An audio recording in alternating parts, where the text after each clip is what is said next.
da da da da da di da da da ma ya ya ya la la da da di da da da da di da da da ma ya ya ya la la ya la la la di da da da la di da ya ya la la di da da la di da da da di da la la.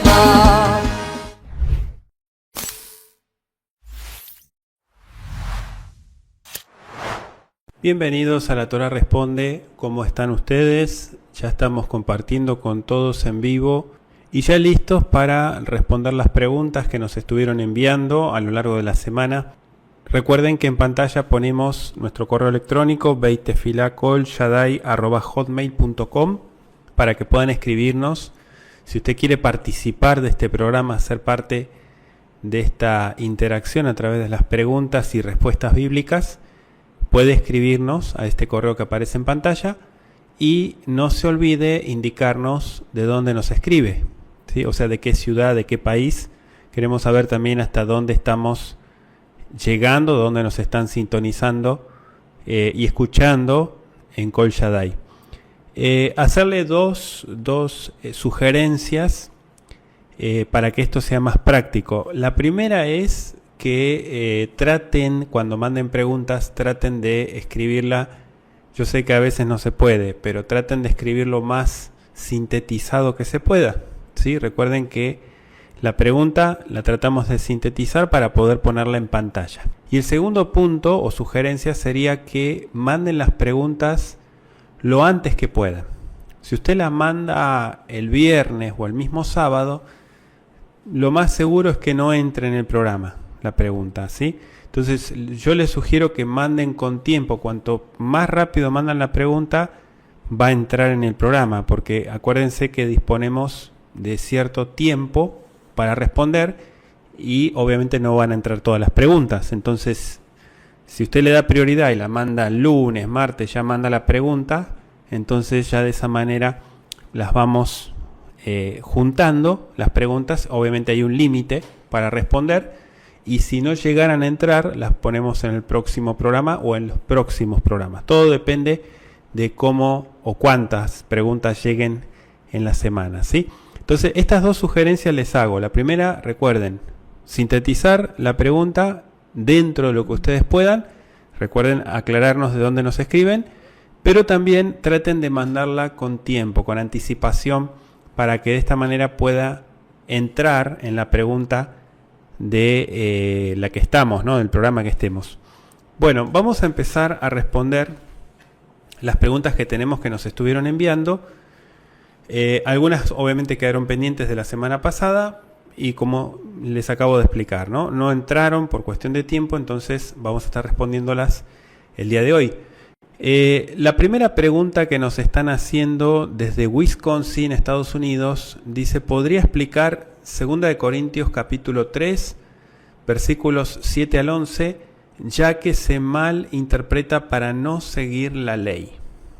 Bueno, vamos a leerlo primero, por favor. Vamos a ir a 2 de Corintios capítulo 3, versículo 7.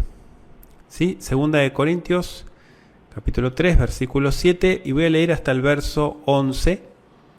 Si usted tiene la Biblia, me va siguiendo con la lectura. Dice: y si el ministerio de muerte grabado con letras en piedras fue con gloria, tanto que los hijos de Israel no pudieron fijar los ojos en el rostro de Moisés a causa de la gloria de su rostro, la cual se desvanece, ¿cómo no será con más gloria el ministerio del Espíritu?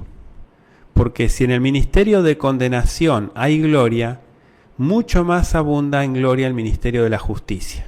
Pues aún lo que fue glorioso no es glorioso en esta parte, a causa de la gloria que lo sobrepasa. Porque si lo que tenía que ser abolido pasó por medio de gloria, mucho más permanecerá en gloria lo que permanece. Bien, vamos a aclarar estos escritos. Shaul, un intelectual de aquella época, y digo intelectual porque era una persona muy culta, y a veces se pasa un poco con el lenguaje que utiliza, que número uno, se malinterpreta, ¿no? Porque está muchas veces la gente ve o interpreta lo que quiere ver. Y número 2, que está hablando acá de algo importante que ya lo estuvimos mencionando. Recuerden que creo que fue el programa pasado, el sistema de sacrificios, por ejemplo, hablando de la ley, ¿no? ¿Cómo era la justificación o cómo era la redención, vamos a decir, en cuestión de las faltas que la gente cometía? Bueno, se hacía a través de un sistema de sacrificios donde se derramaba la sangre de un animal para obtener el perdón. Vamos a decir que se justificaba la persona o era perdonada a través de ese acto, ¿no? Muchos requerimientos que tenían que ver con lavamientos, con lo externo, pero, hago un paréntesis, el corazón de la gente seguía podrido, seguía mal, ¿sí? Porque yo me lavo las manos, pero sigo siendo una mala persona, no cambio internamente. O sea, ¿de qué sirve que me purifique las manos? Si sigo corrupto, sigo mal por dentro. Entonces, lo externo, en aquel entonces, dice, era bien visto. ¿Por qué? Porque permitía que la gente se pudiera acercar al santuario, a todo lo que tiene que ver con lo sagrado, pero era externo. Y Yeshua vino a traer algo mucho más profundo, que vino a trabajar con el espíritu, o sea, con el alma de la gente, ¿sí? Él vino a entrar, a cambiar, a restaurar de adentro para afuera, no de afuera para adentro. No es externo, no es apariencias. Entonces, lo que aquí está aclarando, dice, mire el verso 9, porque si en el ministerio, ministerio es una palabra que se ha malinterpretado, ¿no? Pero dice, si en el sistema, vamos a poner el sistema, si en el sistema de condenación hay gloria, vamos a aclarar eso. La gente cometía una falta, tenía que pagarlo. ¿Sí? Tenía que pagarlo. O sea, nadie iba a saltar en defensa de esa persona. La hace, la paga. ¿Sí? Ministerio de condenación. Quiere decir, la hiciste, la vas a pagar. Como decía el código Hammurabi, ¿no? Ojo por ojo, diente por diente. De ahí fue tomada la Biblia, del código Hammurabi. Una ley que se conocía en la antigüedad en Medio Oriente hacía mucho tiempo. No era nada nuevo, ya la gente sabía que si se metía con la propiedad ajena, tenía que ser responsable. Mucho más abunda, dice la segunda parte, en gloria el ministerio o el servicio de la justicia. La justicia tiene que ver con una justicia de gracia. ¿Cómo es eso? Si el Eterno tuviera que hacernos pagar por lo que debemos, no tenemos para pagar lo que debemos. O sea, nunca nos alcanzaría. Por más que hagamos lo que hagamos, que moviéramos el mundo entero, nunca alcanzaría para pagar nuestra deuda. Sin embargo, la gracia se manifestó a través de decir, ok, no me debes nada, ¿sí? Y ya explicamos que gracia es un regalo inmerecido. Entonces lo que está explicando acá, yo quiero hacer todas estas aclaraciones porque acá es donde la gente dice, no. Ya ves que la ley de Moisés está abolida, todo lo que ustedes están guardando, ustedes son todos judaizantes, están con estas cosas raras del Antiguo Testamento que ya fue abolido. No, todo eso son tonterías de gente religiosa, fanática e ignorante que no quiere ver las Escrituras con claridad. Pues lo que aún fue glorioso, dice el verso 10, no es glorioso en esta parte. O sea, si en esa época eso era bien visto, quiere decir, hoy que tenemos a Mashiach, lo vemos como poco. Imagínense, gente matando animales, derramando sangre, inocente, ¿no? Porque hizo cosas malas. Eso ya explicamos que fue abolido a través de Mashiach. Fue abolido. Entonces, si fue abolido, como el sistema de condenación que dice acá, vino la justicia. ¿Qué es la justicia? Ya no tienes que matar más animales. Él es el sacrificio perfecto y ya no está vigente esto de estar sacrificando por las faltas. Porque si lo que tenía que ser abolido pasó por medio de gloria, mucho más permanecerá en gloria lo que permanece. ¿Qué es lo que permanece? La voluntad de Yeshua, la voluntad del Eterno, la voluntad de Elohim. ¿Qué hizo? Entregó su vida por todos nosotros y abolió, escúchelo muy bien, abolió el sistema de sacrificios que se llevaba en el antiguo Israel. No hay más sacrificios, no hay que hacer más nada de eso. Eso se llama la justicia divina, ¿sí? Que obviamente nosotros en nuestra humanidad la entendemos como la gracia. ¿Por qué? Porque la gracia es un regalo inmerecido. No te lo merecías, sin embargo lo obtuviste igual. Un regalo inmerecido. Entonces, esto es lo que está explicando acá, ¿sí? Acá lo que explica es si el ministerio de muerte, grabado en letras de piedras, fue con gloria. O sea que ahí está hablando grabado en piedras, está hablando de la Torá. No está hablando de la Torá. Es un simbolismo para representar, escúchelo muy bien, acá hay mucho simbolismo. El verso 7 representa el antiguo sistema de sacrificios, donde todo era externo. Todo era externo. Bueno, casi todo, ¿no? Casi todo era externo. Entonces la gente internamente seguía mal, pero se autojustificaba haciendo lavamientos, haciendo purificaciones, matando animales, en fin, todo apariencia. Entonces eso en aquel entonces era lo que había, ¿no? Era lo que existía. Con la venida de Mashiach las cosas cambiaron, porque ya no hay más cosas externas, sino ahora es interna. Por eso hubo mucho conflicto, porque el Eterno dijo, este corazón hay que cambiarlo. Esta cabecita hay que cambiarla. No sirve. No sirve hacer siempre lo mismo. No sirve. Entonces eso es lo que está explicando ahí.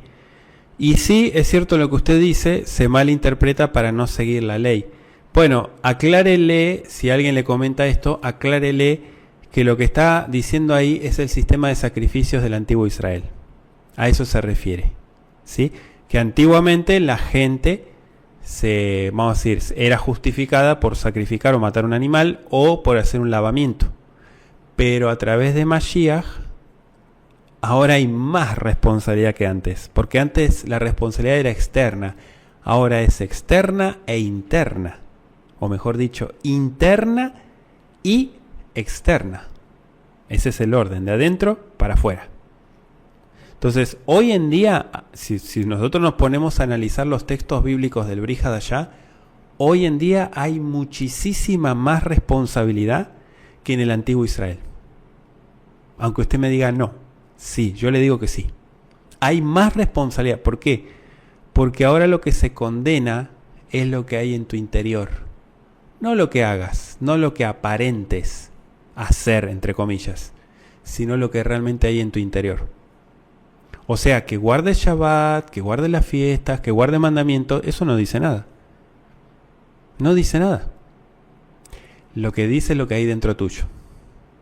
Eso es lo que se juzga. Entonces, por eso digo, hoy en día, antes era todo externo, ¿no? O sea, no importaba si la persona era ladrona, si mataba animales, se arrepentía, hacía los sacrificios, todo esto, ya, listo. Pero hoy en día es mucho más pesado. Así que, si la gente lo malinterpreta para no seguir la Torá, yo le aclaro, no seguir los sacrificios, eso sería. Eso sí, no hay que seguir. Pero el no robarás, no dirás falso testimonio, honra a tu padre y tu madre, teme al Creador, guarda el día de reposo, o sea, todos los preceptos están vigentes. Porque de hecho, todo el Brit Hadashah se basa en los preceptos. ¿Sí? Acuérdense de esto, la vez pasada también me preguntaban esto. Todo lo que tiene que ver con categoría moral, comportamiento, está vigente. Está vigente. Digan lo que digan, hablen lo que hablen, todas estas denominaciones, religiones, que digan lo que quieran, todo eso está vigente. ¿Sí? No lo vuelve caducado, viejo, abolido. No. El sistema de sacrificios sí, eso sí, pero el resto no. Pasamos a la siguiente pregunta desde California, Estados Unidos. Nos están preguntando podría explicar el orden de Melquisedec según Hebreos capítulo 7, versículos 17 al 21. Vamos a leerlo. Vamos a ir a Hebreos, por favor. Acompáñeme. 7, 17 al 21 dice: pues se da testimonio, tú eres sacerdote para siempre según el orden de Melquisedec. Hay, por una parte, la abrogación del mandamiento anterior a causa de su debilidad e ineficacia, porque la ley nada perfeccionó, sino que fue introducción a una mejor esperanza por medio de la cual nos acercamos a Elohim. Y por cuanto no fue sin juramento, porque los otros ciertamente sin juramento fueron hechos sacerdotes, pero este con el juramento del que le dijo: juró Yahweh y no se arrepentirá, tú eres sacerdote para siempre.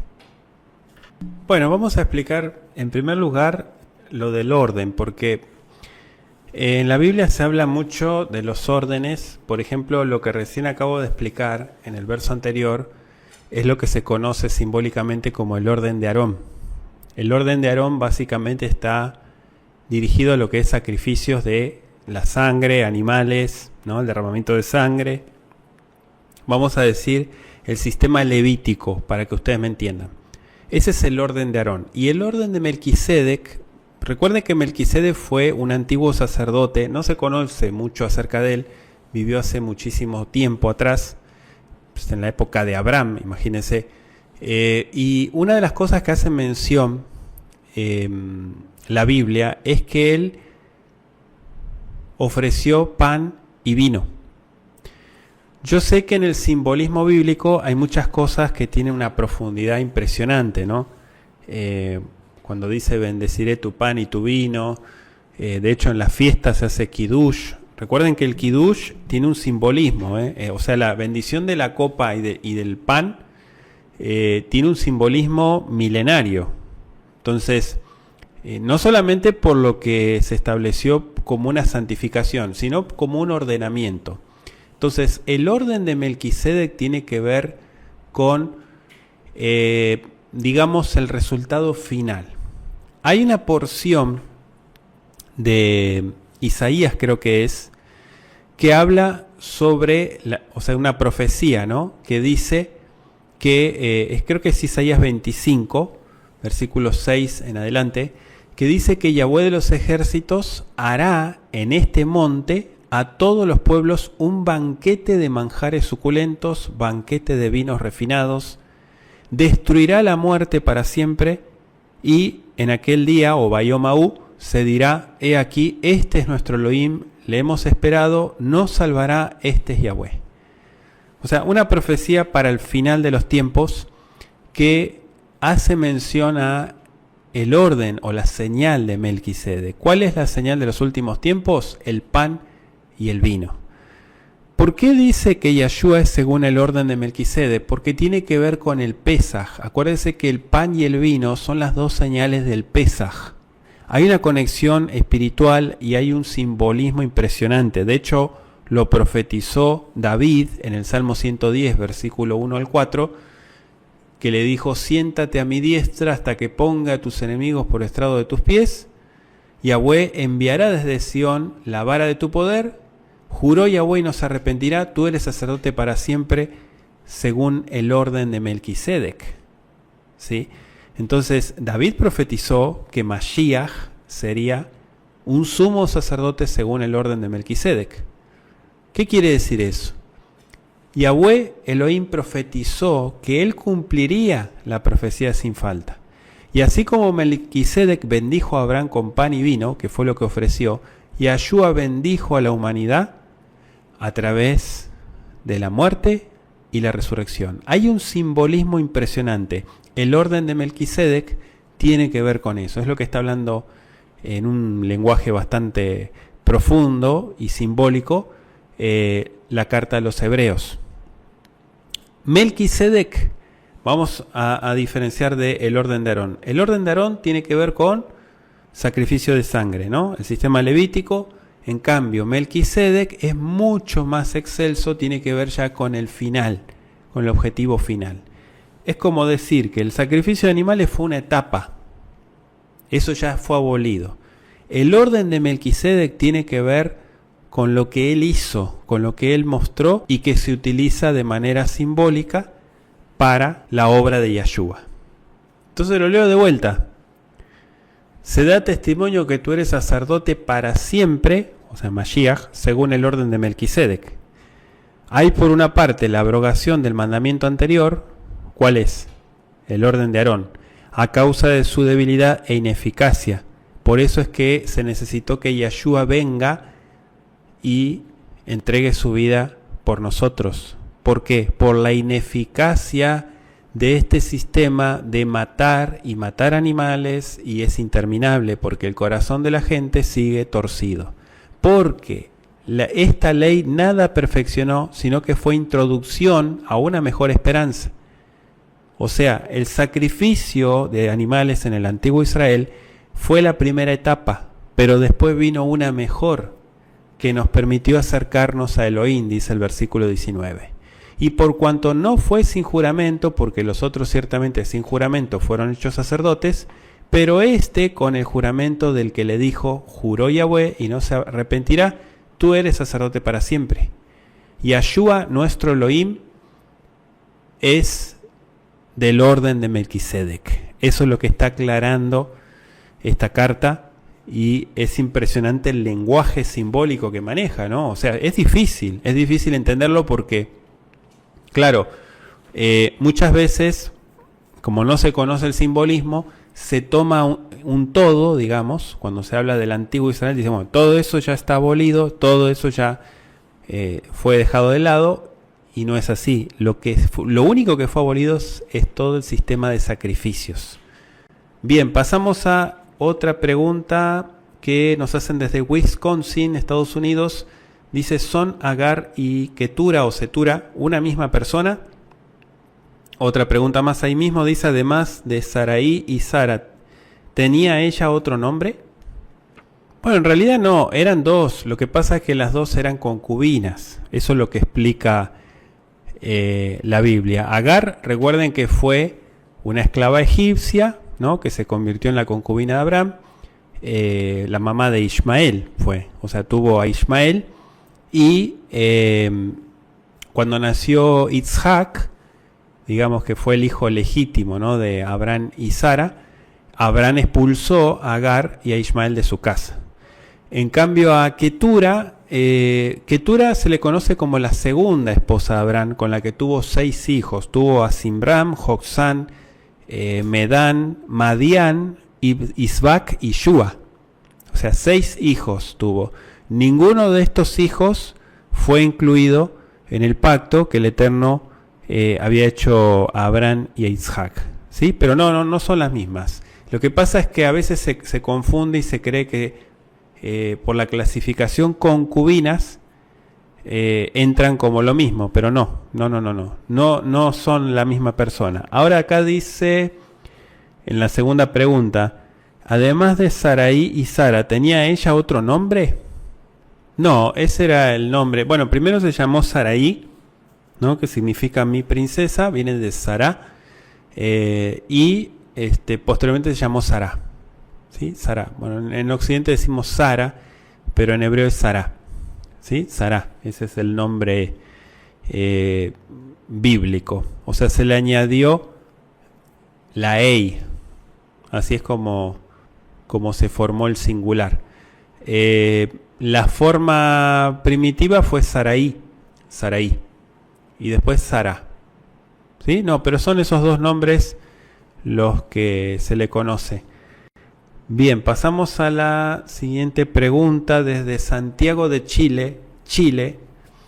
Dice, si no he realizado Tevilá, ¿puedo celebrar todas las fiestas de Yahweh o solo algunas? Bueno, vamos a aclarar lo siguiente. El tema de la Tevilá, nosotros tenemos ahí un escrito, unos tips, unos consejos de cómo hacerlo y qué es lo que se acostumbra a decir y todo eso, ¿no? Tiene que ver con esta inmersión. Vamos a hacer la aclaración de lo siguiente. La Tevilá no tiene nada que ver con las fiestas. Es como la circuncisión. Muchas veces en las congregaciones tradicionales que supuestamente enseñan mandamientos, les hablan mucho de hacer tevilá cuando se acerca cierta fiesta. Pero vamos a aclarar lo siguiente: la tevilá es un acto de fe íntimo y personal de la vida espiritual de la persona. No tiene nada que ver con las fiestas. O sea, tiene que ver con su relación con el Creador. O sea, no hay que ver la tevilá, o en el caso de los varones, la circuncisión, como algo que está conectado con los preceptos de las fiestas. No. Esto es la relación tuya con el Creador. Si la persona no hizo tevilá, si usted no hizo tevilá, ni siquiera tiene que pensar en las fiestas. O sea, tiene que pensar en ordenar su vida, arreglar su vida, y primero estudiar y entender qué significa la tevilá, porque a veces el problema, digo el problema porque no se entiende, ¿no? Es de que la gente no estudia el significado de las prácticas, digamos, todas estas cosas que a veces dice la Biblia y uno dice, bueno, yo no entiendo realmente el significado profundo espiritual que tiene esto, entonces lo desconozco. Bueno, ¿qué hacer contra eso? Estudiar, profundizar y, punto final, llevarlo a cabo. Esa es la única forma de solucionarlo. Cuando uno hace tevilá, entiende su relación con el Creador. Y el paso número 2, después de que tiene tevilá, es recién empezar a hablar o pensar en mandamientos, guardar mandamientos. ¿Sí? Esto se lo comento porque es como que le diga, no sé, un ejemplo. ¿Puedo guardar Shabbat si nunca me arrepentí y conocí al Mesías? Es como contradictorio, ¿no? Porque uno dice, ¿cómo vas a guardar Shabbat si es una persona inconversa, ¿no? No, normalmente la gente que se convierte, que cree en Elohim, digo arrepentir porque el que cree es el que se arrepiente. El que no se arrepiente es porque no cree. Pero digo, es contradictorio, ¿no? O sea, ¿cómo va a guardar un precepto, cualquiera, como el Shabbat o cualquier otro, si nunca conoció al Creador o nunca se arrepintió? Entonces aquí pasa lo mismo. ¿Cómo hablar de fiestas si no está lo básico, lo fundamental? Porque la tevilá es como decir, creo que está antes que comprar una Biblia. ¿Sí? Antes que adquirir una Biblia, creo que está la tevilá. Es lo más básico, es lo más fundamental. Si no está eso, no hay nada. Estamos hablando de una persona inconversa.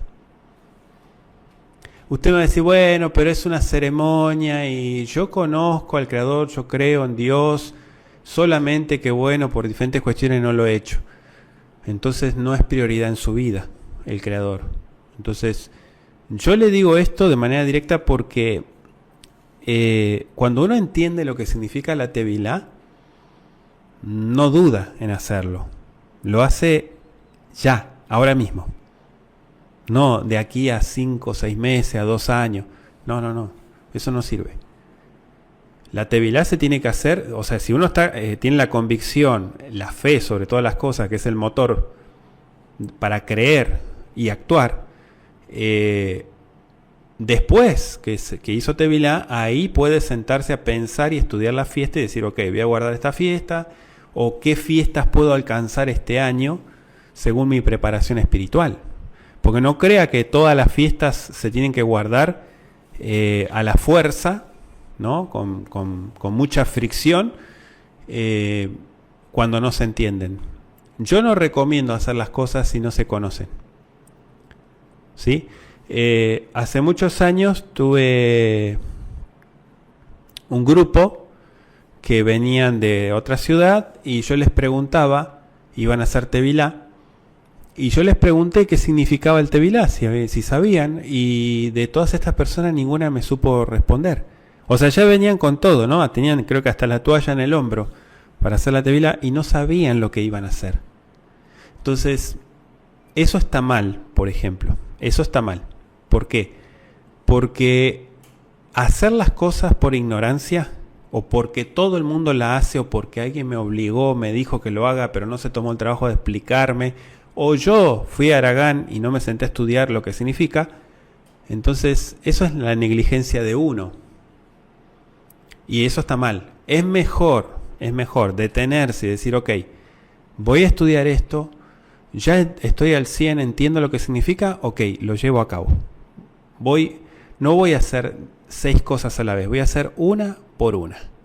Ahora me voy a dedicar a hacer tevilá y después me voy a sentar a pensar lo que viene después. O sea, no voy a estar haciendo querer guardar las fiestas, querer hacer todo junto cuando mi vida es un desorden. Entonces, eso es importante. Yo les comento no solamente de la persona que me mandó esta pregunta, sino a todas las personas que tal vez se encuentren en una situación igual o peor. Entonces, hay mucha gente que no tiene tevilá, que no lo ha hecho.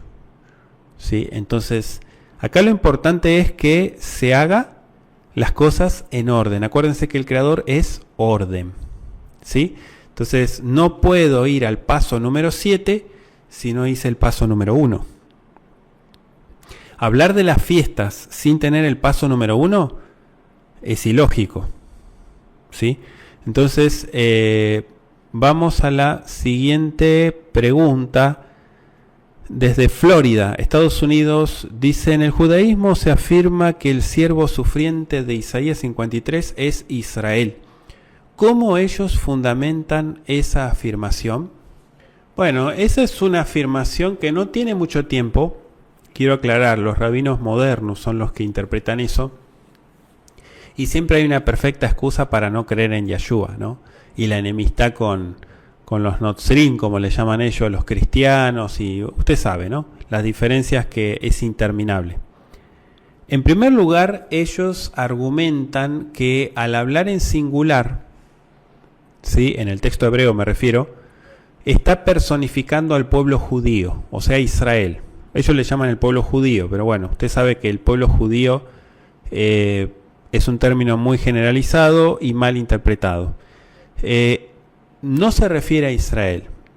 Hay otra línea rabínica que dice, no es Israel, es Isaías mismo. Otro dice, no, fue Moisés. Entonces, ninguna de estas interpretaciones es correcta. Lo que ellos no quieren aceptar es lo que todo el mundo aceptó. ¿Sí? O sea, ellos no quieren ver eso y obviamente están reacios porque dicen, bueno, nosotros somos el pueblo del libro, nosotros, al fin de cuentas, la Biblia nos pertenece a nosotros y nosotros tenemos el derecho de interpretarla como nosotros queremos, porque se nos dio a nosotros. Bueno, ese nosotros no va en ningún momento, porque la Biblia no es un libro dado al pueblo judío. Eso es una mentira judía. ¿Sí? O sea que la Biblia es para los judíos. Eso es una mentira. La Biblia, el Elohim de la Biblia no es un Elohim judío, es un Elohim universal. Todo aquel que se acerque a él y que crea en él tiene las mismas ventajas y los mismos derechos. ¿Sí? Eso hay que aclararlo. De hecho, el mismo profeta Isaías lo aclara, para que no haya duda.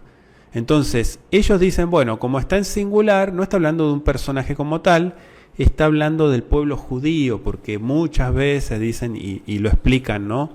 En los midrashim y los comentarios que hacen, dicen, bueno, ellos es el pueblo judío, como muchos otros ejemplos o citas bíblicas, que se personifica, o sea, como si fuera una persona al pueblo. No habla en plural, habla en singular. Entonces dice, no, está hablando del pueblo de Israel. No está hablando ni del Mesías ni de todo lo que el cristiano ha creído erróneamente. Eso dicen ellos. Pero esta interpretación tiene poco tiempo, ¿eh? Esto no es que lo manejan hace muchos siglos o miles de años. Esto es algo que obviamente por la necesidad de decir, ok, si imagínense, hace tiempo se prohibía leer eso en la sinagoga, no, en las yeshivot. En las yeshivot no podían leer esas porciones porque obviamente empezaban las preguntas y como no hay respuestas, no toques ese tema, no me hables de eso, está muy evidente. Entonces, como todo, ¿no? La religión, yo sé que muchos dicen, no, el judaísmo no es una religión. Yo digo que sí. Todo lo que es sistema controlado por el hombre, manipulado por el hombre, es religión. Es así. Todo lo que divide tiene un comportamiento racista, porque también hay racismo, es religión. Sí, es religión. Entonces, estos ven lo que quieren ver y la explicación sería que ellos fundamentan esa afirmación porque dicen que hay un contexto, según otros capítulos, capítulo 42, que viene hablando de Israel. Entonces es imposible que hable del Mesías cuando venía hablando de otra cosa. Bueno, yo entiendo el estudio de los contextos, yo entiendo y lo respeto, pero esta profecía del siervo sufriente está muy clara, incluso en el hebreo. Si ustedes están estudiando hebreo, pueden ya animarse a revisarlo en hebreo y van a ver que no está hablando del antiguo Israel, está hablando del Mashiach. Es una profecía mesiánica, o sea, del Mesías, a eso se refiere. Pasamos a la siguiente pregunta desde Boston, Estados Unidos. Dice, ¿cuál es la relación entre la justificación y la salvación? Bueno, son dos términos muy utilizados en la Escritura, en la Biblia, ¿no? Justificar, para entenderlo, es declarar justo, o perdonar, mejor dicho, o declarar a un pecador justo, ¿sí?, debido a su fe. En este caso, la fe en Mashiach, ¿no? Eso es justificar a través de la fe en Mashiach. Digamos que la justificación es, en parte, el proceso de salvación. O sea, la justificación viene previa antes que la salvación. Sí es cierto que hay una relación, una conexión. O sea, si el Eterno declara a un pecador justo, o sea que esto implica el perdón de sus pecados, ¿no?, lo está elevando, o sea, lo está renovando. La salvación, o lo está santificando, ¿no?, que sería apartarlo del pecado, del mal. Ahora, el tema de la relación, como bien pregunta usted, la pregunta es ¿cuál es el significado de salvación? ¿Sí? Salvación. O sea, en el hebreo, leoshia significa rescatar de un gran peligro. ¿Sí? Por ejemplo, en Romanos, capítulo 3, verso 23, dice, por cuanto todos pecaron, están destituidos de la gloria de Elohim. Y el capítulo 6, 23 de Romanos dice, la paga del pecado es la muerte. Entonces la salvación o la liberación de un peligro grande, en este caso del pecado y la condenación o sus consecuencias, la consecuencia final claramente sabemos que es la muerte, y la muerte eterna. ¿Sí? Entonces, por ejemplo, yo le leí recién Romanos 6, 23 y ahí establece el resultado final de la salvación. ¿Sí? La dádiva de Elohim es vida eterna en Yeshua, nuestro Mesías. ¿Cómo se obtiene la salvación? Bueno, se realiza en varias etapas. Primero, cuando hay arrepentimiento. Segundo, cuando hay fe en el sacrificio perfecto de Yeshua. Sin fe es imposible agradarle al Creador. ¿Sí? O sea, no se puede. La salvación no es algo que se adquiere o se compra en la esquina, en algún lado, no, o que yo lo puedo fabricar, no. La salvación se obtiene por gracia. ¿Cómo es eso? Es un don, es algo que viene de Elohim. No es algo que no está a mi alcance, no es que yo lo puedo obtener. No, eso viene del Creador. Entonces, buscar al Creador, buscar lo que a Él le agrada, hacer lo que a Él le agrada, va a activar una consecuencia que es la salvación. La justificación, vamos a decir que es un paso previo. O sea, no puede haber salvación si no hay justificación. Puede que haya justificación, pero no quiere decir que haya salvación. ¿Sí me explico? Son etapas. La justificación es previo. Es como el proceso de renovación o de santificación o de restauración, como usted le quiera llamar. Eso es previo. La salvación es el resultado final. ¿Sí?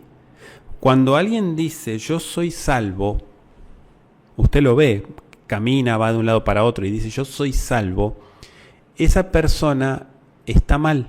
Aunque haga una declaración de fe, está mal si dice eso. La salvación es algo que el Eterno va a otorgar. Por lo tanto, no es algo que la persona diga, bueno, es como si tengo el ticket, ¿no? Ya me compré el ticket y lo tengo y nadie me lo quita. No, sí.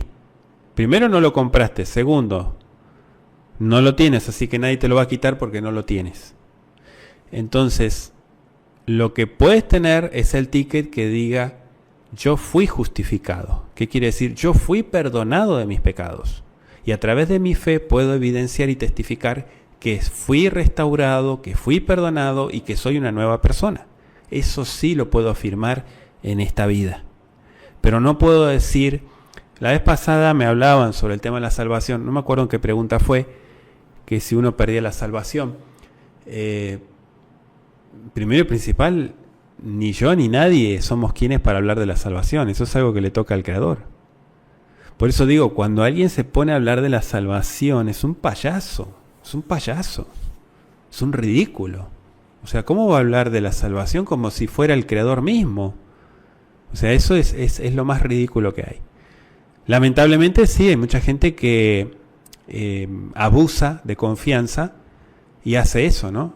Digo con el Creador. Primero porque hacen su propio reino y segundo porque no se puede hablar de la salvación porque ese es su resultado final. La relación, digamos, que tiene que ver, lo que usted pregunta, la relación tiene que ver con el proceso. Es un proceso, vamos a decir, justificación está de un lado y salvación está del otro. Pero hay un proceso de fe que los conecta. Espero haber sido claro con la respuesta a su pregunta. Otra pregunta que nos hacen también de Boston, Estados Unidos, dice, ¿existió el periodo intertestamentario de 400 años en que el Creador no se comunicó con su pueblo según la teología? Según la teología, como bien lo dijo usted, lo que se dice, y esto está mal, porque no es que no se comunicó. El hecho de que no haya un escrito o un libro escrito, no quiere decir, muchos dicen el silencio de Dios. No porque esto ocurrió en muchas etapas y no quiere decir que el Creador no se comunicó. O sea, el Creador se sigue comunicando. Lo que no se escribió fueron libros, pero eso no quiere decir que hay un silencio. El Eterno siguió tratando con gente, siguió levantando gente, siguió dándole visiones a personas, dirigiéndolos en este periodo, solo que no hay un registro. Entonces la teología lo que dice es que hubo un silencio de Dios, ¿no? Entonces dice, no se comunicó con nadie, porque, pues nosotros nos basamos en lo que está escrito. Pero eso está mal, porque miren, es como decir, hago un paréntesis, es como decir, todo lo que fue escrito en la Biblia es lo único que sucedió. Te va a decir, vamos, ¿cómo que es lo único que sucedió? ¿Y todo lo anterior o lo posterior? ¿Verdad? Es ilógico decir eso. Bueno, desde la teología y las religiones, muchas veces se defiende ciegamente a capa y espada este tipo de afirmaciones, donde se dice, no hubo palabra de Dios, no hubo comunicación. ¿Quién te dijo que no hubo comunicación? Si hubieron muchos profetas y un montón de gente utilizada por el Creador, que no hay registros y escritos de ellos, pero sí existieron. Incluso hay hasta apócrifos, hay evangelios por doquier. ¿Y por qué no fueron incluidos todos esos escritos? Porque la iglesia dudó, ¿no? Dijo, esto no es, lo que está diciendo no es agradable o no concuerda o etcétera, ¿no? Entonces, según el argumento de ellos, dijeron, ok, esto no va, lo descartamos. Solamente va a ir esto. Entonces, ¿quiénes son ellos para decir qué va y qué no va? ¿Sí? Yo entiendo lo del canon y todo eso, pero bueno, volviendo al tema del periodo intertestamentario, que quiere decir entre Malaquías, que se cree que fue el último profeta, hasta Mateo, ¿no? Que es el primer, en el orden, el primer evangelio registrado, hubo un periodo de 400 años. Bueno, no es cierto, no es así. ni tampoco que hubo un silencio de parte del Creador. El Creador siguió comunicándose con el hombre de una y de otra manera, ¿sí? Lo que sí hubo es una entrega y una asimilación y sus consecuencias que la podemos encontrar al inicio del Brihadayá. Es como decir, el libro de Génesis termina diciendo que por la necesidad se fueron a Egipto. Pero ahí no habla de esclavitud. Sin embargo, el primer capítulo de Éxodo ya comienza con todo el dolor, con todo el sufrimiento de la esclavitud. Dice, pero si ellos entraron por su cuenta, ¿cómo que? Claro, pasó tiempo, se cumplió la profecía de los 400 años. Entonces, muchas generaciones murieron y vivieron ahí. O sea, todo eso pasó un proceso. Bueno, acá pasa lo mismo, ¿sí? Para que los romanos tomen el control y lleguen a poner un rey a quien ellos se les antoja y gobernar y dominar todo según el sistema de ellos, pasó un tiempo para llegar a eso. Obviamente en ese periodo de 300 y tantos años hubieron muchas revueltas, hubo muchas situaciones, mucho forcejeo, pero aún así el Eterno se seguía comunicando con el hombre. Solamente que no hay un registro escrito de eso. Pero eso no es que él se apartó y no, porque imagínense, el periodo de los jueces fue mucho más corrupto y sin embargo el Eterno se comunicaba con el hombre igual, ¿sí? Entonces, espero haber aclarado la pregunta que nos hace desde Boston, Estados Unidos. Pasamos a otra pregunta desde Buenos Aires, Argentina. Dice, ¿por qué se prohíbe matar en la Biblia si el Creador mismo mató y mandó a matar? Bueno, esta es una de las grandes contradicciones, entre comillas, ¿no? Que muchos argumentan en la Biblia, donde dice, ok, entiendo, no matarás, pero ¿por qué él mató gente? O sea, él manda a hacer algo, pero él hace lo contrario, dicen, ¿no? Entonces argumentan y dicen muchos, bueno, en realidad esto es una contradicción. No, no es contradicción. Primero porque hay que entenderlo culturalmente. ¿Cómo es eso de culturalmente? Claro, históricamente, la vida de la sangre de otra persona está prohibido tocarla, porque dice claramente el Tanaj, la Torá, que en la sangre está la vida. Entonces, no puedes levantar tu mano contra tu hermano. Eso está prohibido. Ya desde el principio del Génesis se prohibió y hay duras consecuencias contra eso, contra el homicidio, ¿sí? Acuérdense de Caín y Abel, ¿no? Todo lo que la historia. Bueno, está prohibido. El hombre fue hecho a semejanza de Elohim y es semejanza tuya. Aunque sea tu enemigo, no lo puedes tocar. Entonces, hay una prohibición de no matar, y no dice no mates al que te cae bien, al que te cae mal lo puedes matar, no dice eso. En términos generales y universales no se puede matar. Eso lo tenemos que entender sí o sí. Ahora, ¿por qué dice después que él mismo mató y mandó a matar? Mató porque él es el dueño de la vida, y eso lo aclara la Biblia. Él no es un hombre como nosotros. No es una persona de carne y hueso que tiene fecha de caducidad, que nace en un tiempo y va a morir en tal tiempo. No, no es como nosotros. No es así. Él es el dueño de la vida. Él la da y él la quita. Así que eso no se cuestiona. Él está por encima de todo. Así que cuestionarle su actuar es como tratarlo de igual a igual, como si él fuera una persona. Y ese es el error que mucha gente incrédula comete, que creen que él es un dios como los del antiguo panteón griego, o los romanos, que eran hombres de carne y hueso, que se autoproclamaban dioses. En este caso no es así. Entonces, ¿por qué mandó a matar? Porque esto fue algo que se especificó por un plan que él tenía para el pueblo, ¿sí? La prolongación de la vida en un sistema que él establece en un mundo pecador, Acuérdense que Israel fue puesto para primero reproducirse y de esta manera ser portador de las buenas nuevas al mundo entero, o Or Laumot, como dijo Isaías 60, ¿no? Luz a las naciones. Independientemente de lo que se haya hecho o no, si cumplió o no ese objetivo, que eso ya corre por cuenta de Israel y no del Creador, o sea que no es que el Eterno fracasó si Israel no cumplió el objetivo o no aceptó el Mashiach. Él no fracasó.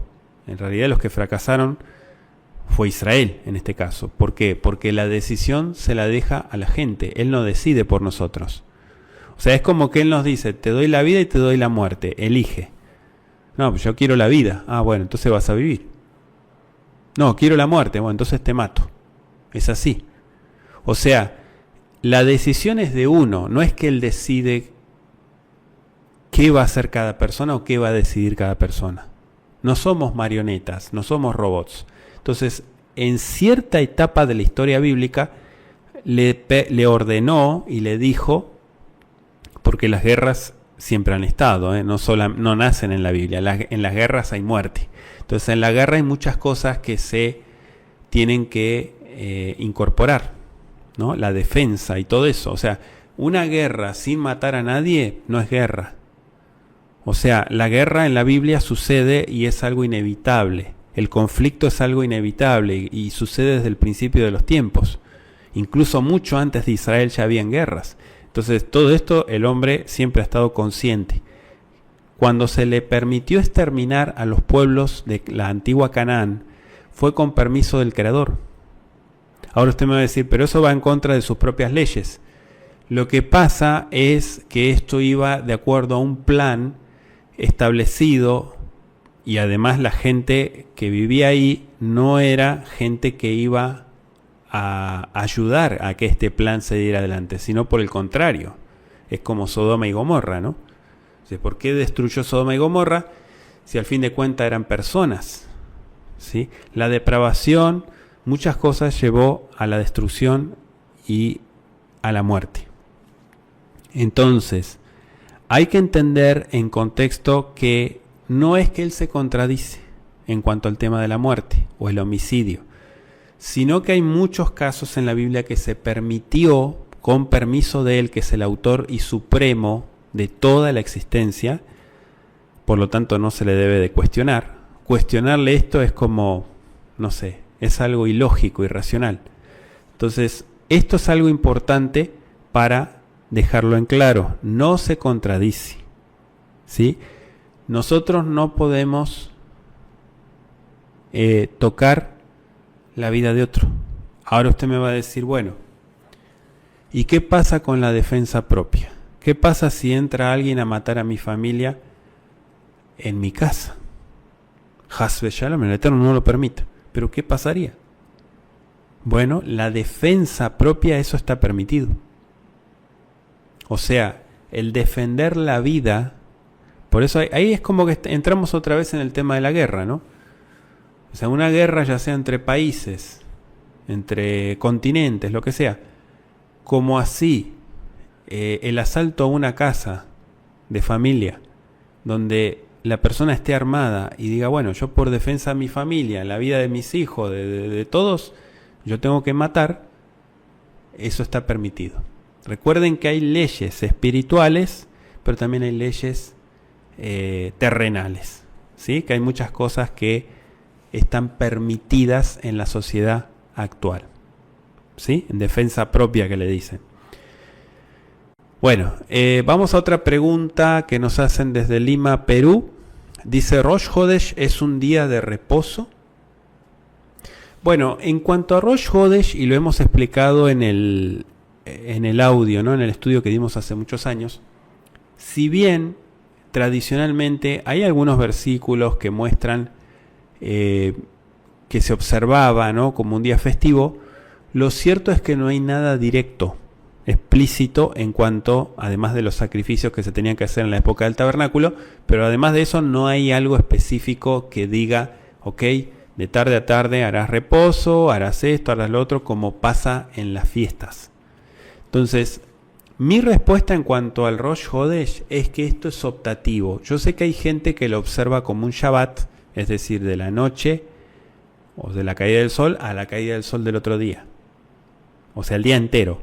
No trabaja como si fuera un Shabbat, el día que caiga, el día que caiga. Sea lunes, jueves, cualquier día. Domingo, lo observa como un Shabbat. Hay gente que lo está haciendo así. No es que esté mal, porque eso...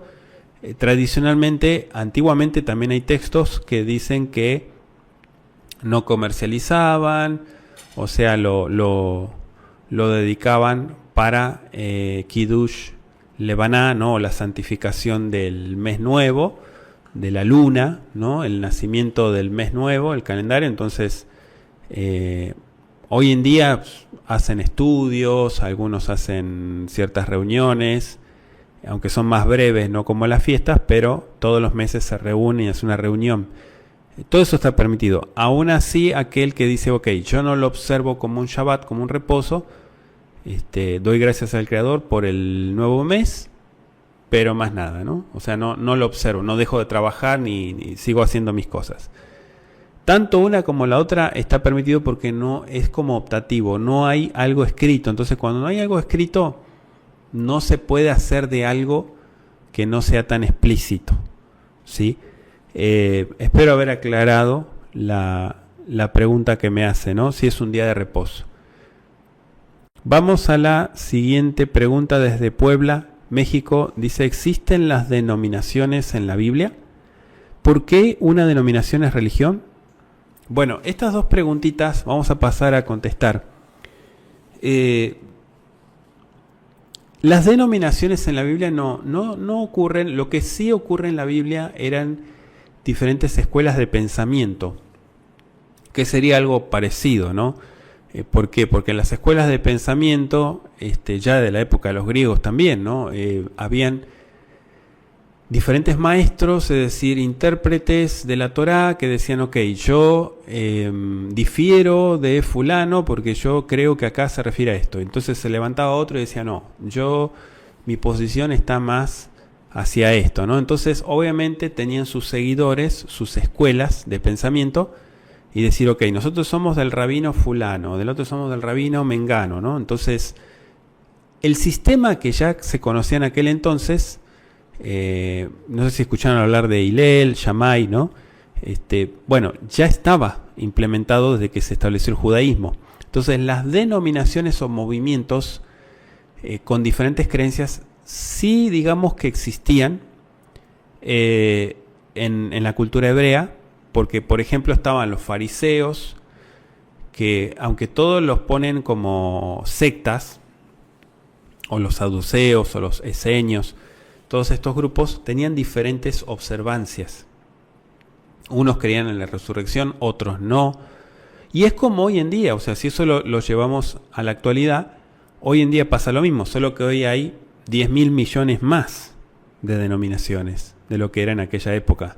De hecho, en otras religiones más todavía, en el cristianismo. El cristianismo, miren, surge a partir del catolicismo muchísimo tiempo después de la Biblia. O sea que los cristianos en la Biblia no están, no existen, ¿sí? O sea, el cristianismo, miren, el catolicismo, que es la religión universal, nace a partir de Constantino, muchos siglos después de la Biblia. Y el protestantismo es una de las hijas, es una rama del catolicismo. De hecho, la rama protestante lee Biblias traducidas por católicos, ¿sí? Creen en la Trinidad, bueno, tienen muchas cosas en común con el catolicismo. Tal vez digan, bueno, nosotros no adoramos imágenes, no tenemos esa de la Virgen María y que el rosario y todo eso, pero bueno, tienen otras cosas que son muy en común con el catolicismo, ¿sí?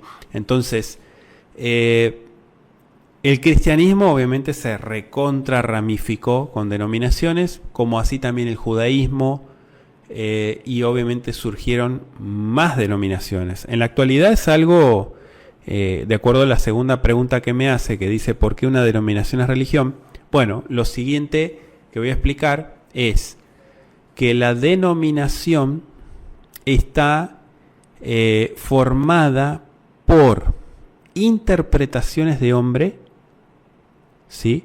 Que no todo su contenido es puramente 100% bíblico, es decir, que está manipulado, modificado, y se sigue modificando. Por eso yo siempre digo que la religión, como la creó el hombre la modifica, de acuerdo a su conveniencia. ¿Sí? Entonces, cuando es algo que viene, un sistema, vamos a decir, que viene de parte del creador, no se puede modificar. Eso es lo bueno. Cuando viene de parte del hombre, el hombre es dueño de hacer eso porque él lo creó. Entonces, cuando usted ve ese tipo de manipulación y que modifican y que sí, que no, pues, religión. Ahí tiene la etiqueta de religión. Todas las denominaciones son religión. Esto es una verdad tremenda. ¿Por qué?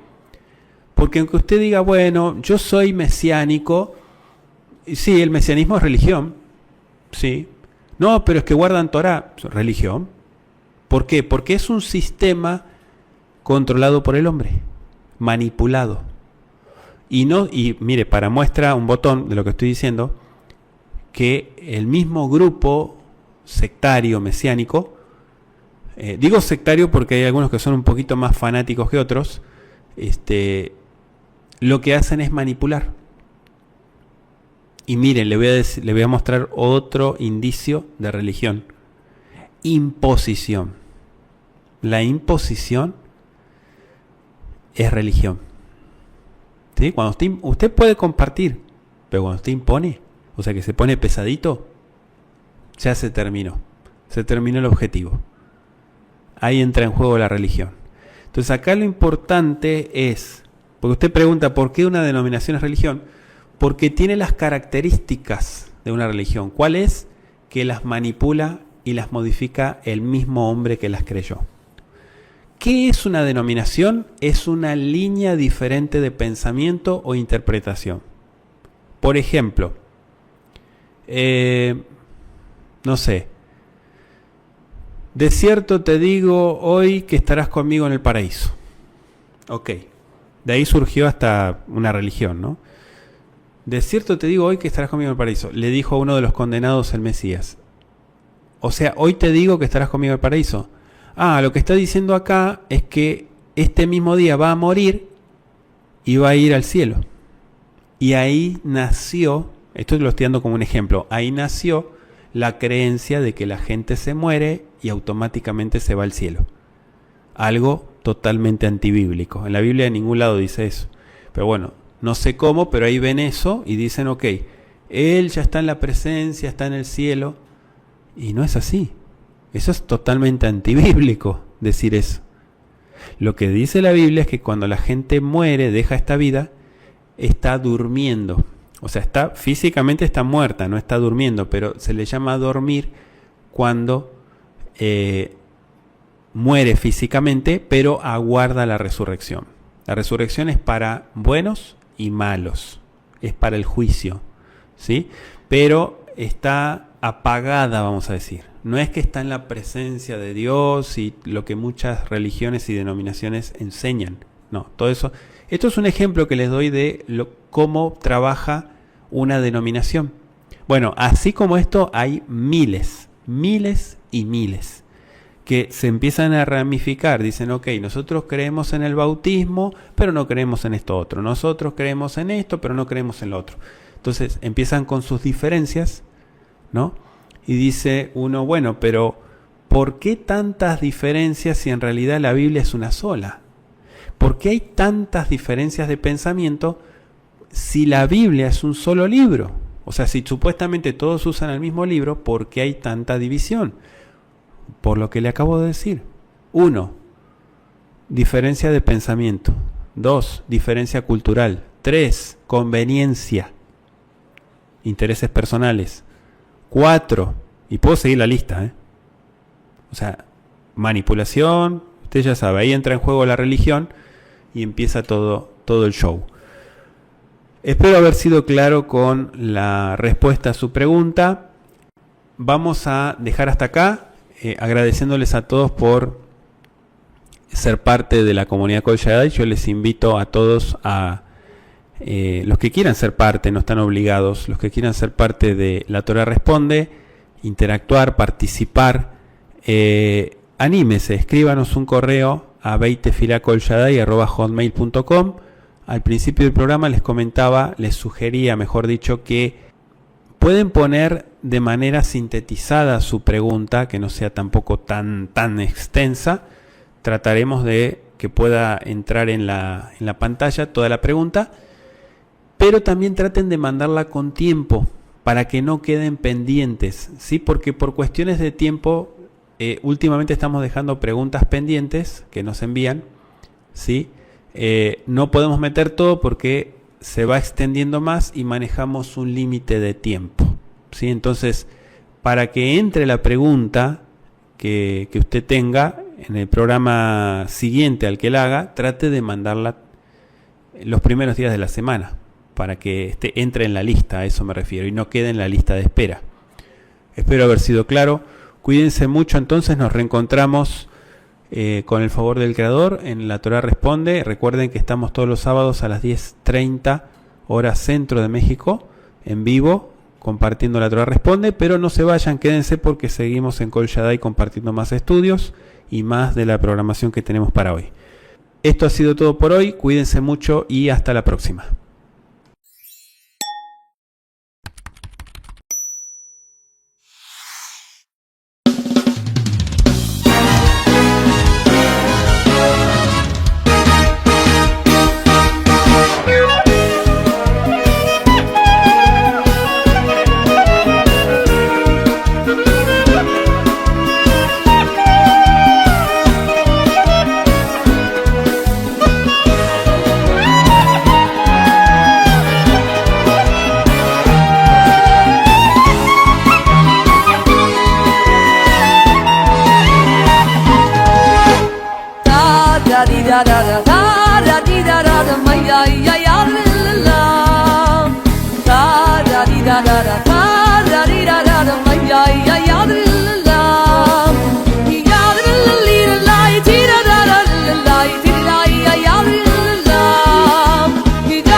Tira